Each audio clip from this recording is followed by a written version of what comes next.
Hello friends, welcome to my YouTube channel. तो आज की इस वीडियो में हम बात करेंगे north west corner rule transportation problem के बारे में। लास्ट वीडियो में हमने यहाँ पे बैलेंस्ड की प्रॉब्लम को यहाँ पे सॉल्व किया था। इस वीडियो में हम बात करेंगे अनबैलेंस्ड प्रॉब्लम के बारे में। अनबैलेंस्ड ट्रांसपोर्टेशन प्रॉब्लम के अंदर या तो हमारी डिमांड जो होती है वो एक्सीड करती है सप्लाई से, दूसरा कंडीशन बनता है जहाँ पे हमारी सप्लाई एक्सीड करती है डिमांड से। तो क्वेश्चन को सॉल्व करने से पहले सबसे पहले हम यहाँ पे चेक करेंगे डिमांड की वैल्यू और सप्लाई की वैल्यू। लास्ट क्वेश्चन में वो प्रॉब्लम जो थी वो बैलेंस्ड की थी, इसलिए यहाँ पे जो वैल्यू थी वो वहाँ पे गिवन थी।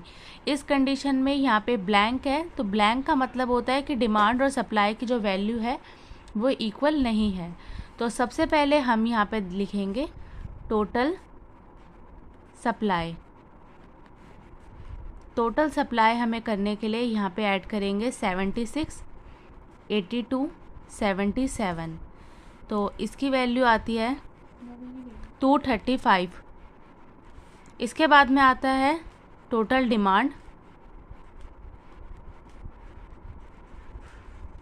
72, 102,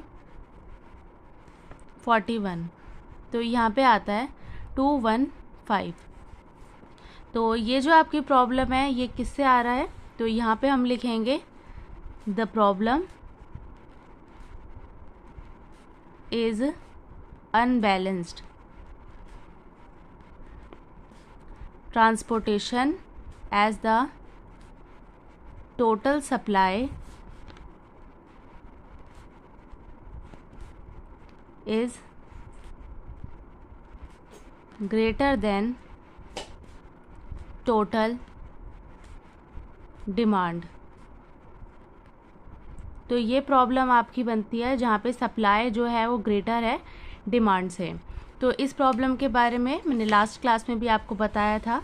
तो यहाँ पे हम देख सकते हैं जब आपकी डिमांड जो है वो यहाँ पे लेस है सप्लाई से, तो इस कंडीशन में यहाँ पे हमें डमी कॉलम को क्रिएट करना पड़ेगा जिसके अंदर जो कॉस्ट है उसको ज़ीरो पुट करना पड़ेगा और उसको डिमांड के इक्वल यहाँ पे बनाना पड़ेगा। तो सप्लाई को माइनस कर देंगे डिमांड में से। तो ये आती है आपकी अनबैलेंस ट्रांसपोर्टेशन प्रॉब्लम के अंदर। तो इसको सॉल्व करते हैं। तो अब हम इस क्वेश्चन को सॉल्व करना स्टार्ट करते हैं। तो सबसे पहले हमने यहाँ पे देखा है कि जो इसकी डिमांड है, डिमांड की वैल्यू है 215 और सप्लाई की वैल्यू है 235। तो यहाँ पे अगर हम लेस करेंगे सप्लाई में से डिमांड को, तो यहाँ पे 20 जो वैल्यू आ रही है वो गैप आ रहा है। तो अब हमने यहाँ पे डमी रो को क्रिएट किया है क्योंकि यहाँ पे सप्लाई साइड एक्सीड थी डिमांड से। अगर आपकी डिमांड साइड एक्सीड होती है तो इस साइड पे हमें एक डमी रो को क्रिएट करना पड़ेगा। तो यहाँ पे वैल्यूज़ जो है वो ज़ीरो आएगी, सेकेंड में भी ज़ीरो, यहाँ पे ज़ीरो। अब यहाँ पे कितने की कमी आ रही है, 20 की। तो इस वैल्यू को हम यहाँ पे पुट करेंगे। अब आप इन सब का टोटल करोगे तो यहाँ पे कितना बनेगा, 235, और इसका टोटल भी यहाँ पे कितना बनता है, 235। तो ये आ जाएगा 235।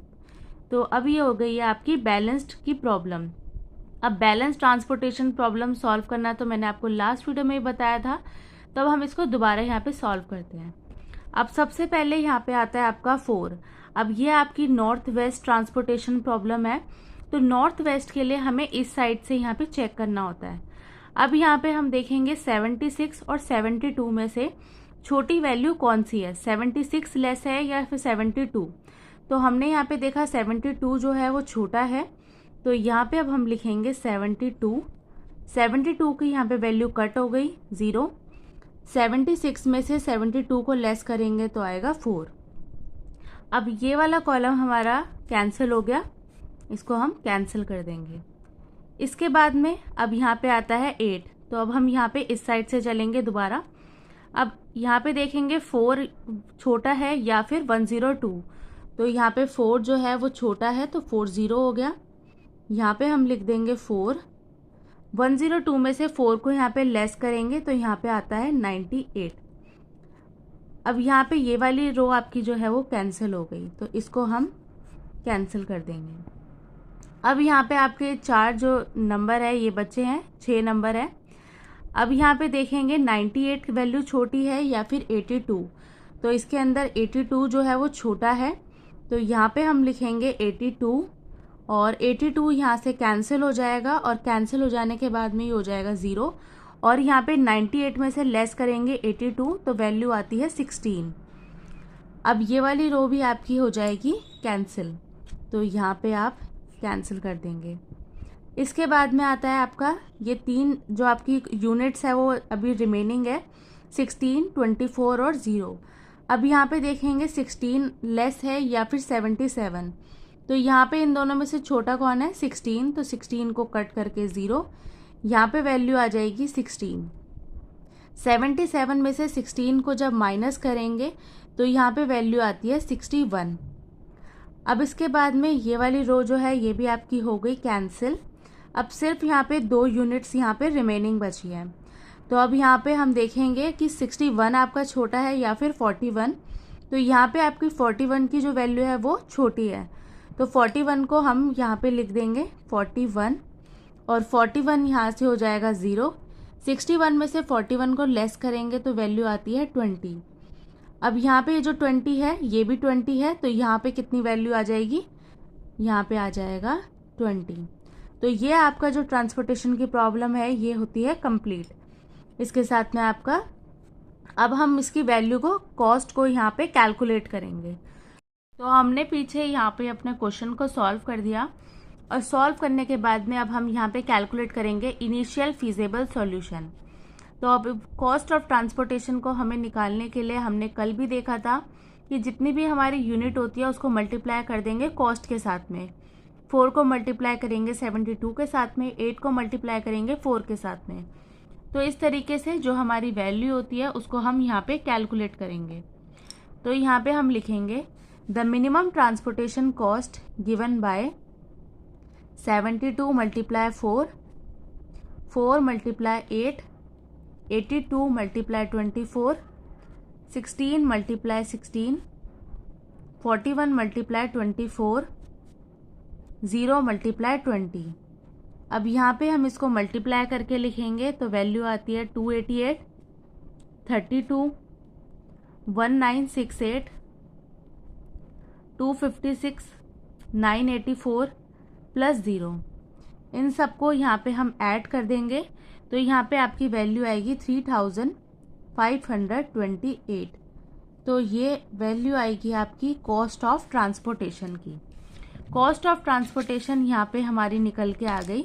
तो अब हम इसके अंदर बताएंगे कि कितने यहाँ पे कॉलम्स यूज हुए। तो यहाँ हम लिखेंगे here the number of allocated cell is 6। अब ये 6 कैसे आया है, तो अब हम इसके अंदर यहाँ पे फॉर्मूला भी लिख दिया। तो सबसे पहले देखते हैं यहाँ पे जो आपकी डिमांड है वो कितने कॉलम है 4, और जो आपकी सप्लाई है वो कितनी है यहाँ पे 3। तो हम यहाँ पे लिख देंगे 3 + 4। अब 3 + 4 कितना होता है 7, 7 - 1, तो यहाँ पे एलोकेटेड सेल आ गए 6। तो इससे हम बोल सकते हैं कि जो आपका ये सॉल्यूशन आया है, so the solution is non degenerate. अब नॉन डीजनरेट का क्या मतलब होता है, नॉन डीजनरेट का मतलब होता है कि जो भी आपकी ये जो वैल्यूज है ना, ये अपने आप में एक इंडिपेंडेंट वैल्यू है, क्योंकि ये कोई भी क्लोज पाथ यहाँ पे नहीं बना रही है। अब क्लोज पाथ क्या नहीं बना रही है मैं आपको वो समझाती हूँ। अब यहाँ पे हमारी जो वैल्यूज है वो कुछ इस तरीके से आई है।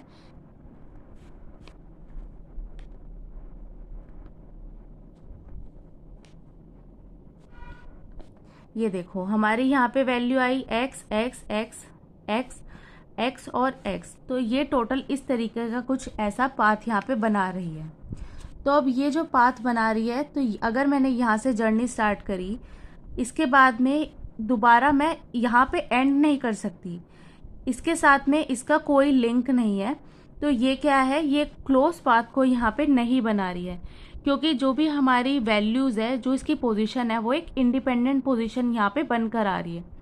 तो अगर यहाँ पे इंडिपेंडेंट पोजीशन वो बनाती है तो उसको हम बोलते हैं नॉन डीजनरेट। तो यहाँ पे जो हमारा सॉल्यूशन आया है उसको हम बोलेंगे नॉन डीजनरेट। तो यहाँ पे आपका जो सॉल्यूशन है वो कंप्लीट होता है। यहाँ पे इसकी कॉस्ट ऑफ ट्रांसपोर्टेशन आएगी 3528। तो ये क्वेश्चन होता है यहाँ पे कंप्लीट। आज की वीडियो में बस इतना ही। अगर आपको मेरी वीडियो अच्छी लगी हो तो प्लीज़ लाइक करें, चैनल पर नए हो तो आप सब्सक्राइब करो और आप मेरी वीडियो को ज़्यादा से ज़्यादा शेयर करें। इसी के साथ में north west corner transportation problem की जो आपका यहाँ पे टॉपिक है ये कंप्लीट होता है। नेक्स्ट वीडियो में हम यहाँ पे सेकंड टाइप को यहाँ पे स्टार्ट करेंगे। Thank you so much for watching.